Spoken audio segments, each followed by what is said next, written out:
Chapter 9 is about feeling stressed and how did I get here. I will go through a model to try and explain the basics of why you or I would feel stressed at a given moment and time, and what does it refer to from our past. If we look at the model, we see in chapter 9, we have genetic information. There is not much proof of what really the genetics or how much influence genetics play in our behavior. There are all these theories that explain things, but they're all theories, but they have no proof. For example, if we look at the color of eyes, there is proof that there are genes responsible for dominant genes responsible for brown eyes. Means that if my father has brown eyes, my mother has blue eyes, brown is dominant. So it's a straightforward thing. But with behavior, it's not like that.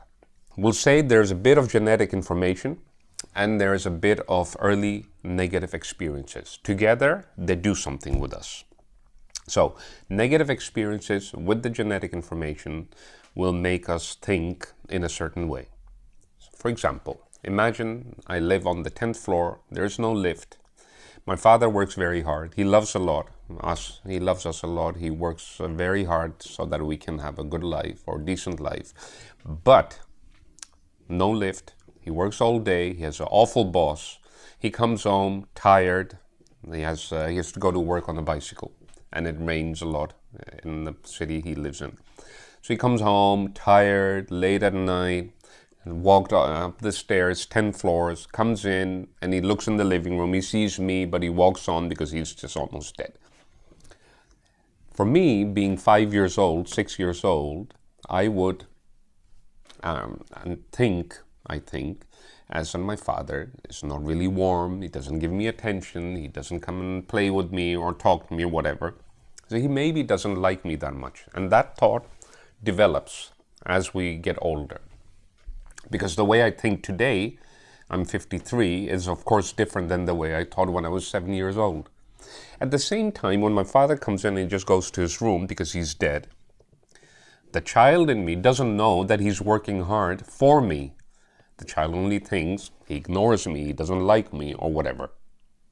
At the same time, when I make a sound or I think I'm hungry, my mother comes running through the kitchen and gives me an apple. And she's loving, she's warm, and she feeds me. So what do I think? She cares about me.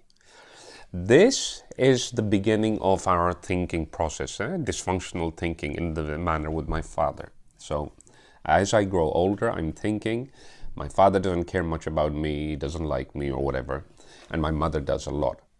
And an apple becomes also special, by the way. So as time passes by, we become rigid in our thinking. Because this is, of course, just an example, but the thing is that early experiences form us the way we are. And those early experiences form also our personality. And so now I'm thinking I'm not good enough, otherwise my father would have come and played with me.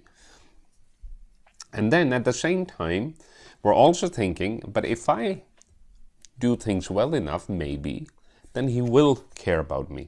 So at a given time, one day, I'm playing with a ball, he comes in, and he's had a good time at work, it was better. The lift finally worked, so he didn't have to walk up the stairs. It didn't rain, and actually it was sunny, and he got a promotion.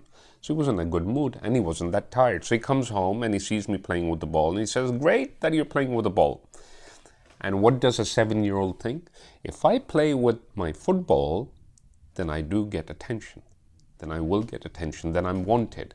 And that develops as well as we get older. So now, today, I'm going to use an example. Imagine that I have a talk with my boss tomorrow to see how I'm doing. They're going to consider whether I'm going to be promoted or not. So this meeting with my boss is my tiger today. So when I'm thinking about the meeting, let's not say tomorrow, say in a month. In a month's time, I will have a meeting with my boss. They've already said to me, Monday the 30th of November, we're going to talk about your promotion. So what is it doing to me? It's causing stress because it's a tiger. And the tiger is there because I'm afraid that they might say they're not going to promote me. And if they're not going to promote me, that means I'm not good enough, that I haven't done good enough. So when my boss tells me, I have on 30th of November, we're going to talk about your promotion, that is my modern tiger. And I'm sleeping bad. I'm worried the whole time. I'm feeling physically tired, and my heart pounds a lot more harder than normal. Those are the symptoms which are causing those. That's the stress story that we're talking about in this whole book. So, worried about the meeting causes my body to behave in a certain way, and my brain, of course, and that's why I'm actually weakening myself. So instead of working functionally to thinking, hey, I've done all the best I can and everyone's happy and I will be promoted, I'm thinking, yeah, but imagine. And now we're going back to my example with my father. So the tiger is the meeting. The result of worrying is physical problems and mental problems. And if I look at it, why is that happening? It's because when I was a young kid, my father, even though he did his best, I thought that he didn't like me or he didn't think that I was doing well enough. So the alarm's going off now. So if we look at the chart again, so at a given moment, when I hear from my boss that I'm going to be considered for promotion or not, I have these thoughts that say, maybe I'm not good enough. Maybe I didn't do well enough. Maybe they're not going to promote me. Maybe they're going to say that I've failed. And the reason why that's happening is because my brain is saying, the tiger, you remember, my father, maybe he ignored me all the time, and I thought at that time, if I do well enough, then he will not ignore me. So now, when my boss says to me about the date, the meeting, my thoughts automatically are, I might not do well enough. And because now my thoughts are, I might not do well enough and thus not be promoted, thus not being good enough as a person, what do? I work harder. So I have a problem in my behavior.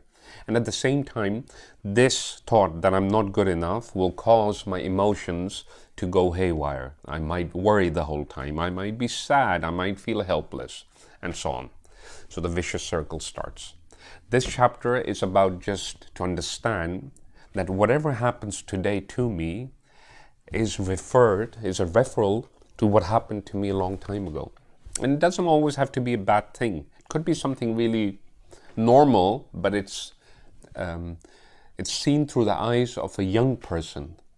So what I thought was, whatever it was, when I was 7, it was not the same as what I think today if I see the same thing, right? Because if we consider the software on our computer, if my program works, Windows 595, it works in a certain way. But if you use that program in 2020, 2019, it's not going to work. It's an old version. It's outdated. So what do we want to do? We want to correct. We want to correct the version. We want to understand what the reality is today. So just because I have a meeting with my boss doesn't mean I'm not good enough. And that's what we want to realize. Do the homework, read the chapter again if necessary. Till next time.